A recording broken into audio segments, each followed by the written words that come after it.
Öryrkjabandalagið hefur neitað að vinna með hópi á vegum velferðarráðherra sem hefur í tæpt ár unnið að endurskoðun á almannatryggingakerfinu. Bandalagið segir að hópurinn vinni að því að skerða kjör öryrkja. Auk Öryrkjabandalagsins eiga Landssamband eldri borgara, Þroskahjálp og allir þingflokkar fulltrúa í samráðshópnum. Í erindisbréfi kemur fram að vinna eigi að réttlátara bótakerfi. Það finnst Öryrkjabandalaginu ekki að vera raunin í starfi hópsins. Á fundi í dag var formanni hópsins tilkynnt að bandalagið myndi ekki lengur vinna með hópnum. Það er ekki hægt að vinna áfram í þessum starfshópi á meðan það er búið að vera að skerða kjör öryrkja og auka víxverkanir í almannatryggingakerfinu.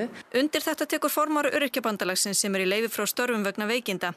Hann segir að stjórnvöld séu á rangri leið.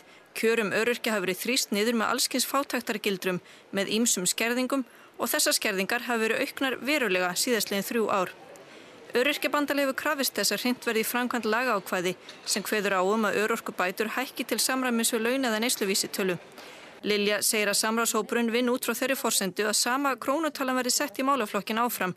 Þannig að ef bæti í kjör einhvers hóps öryrkja þá verði það gert með því að rýra kjör annarra öryrkja.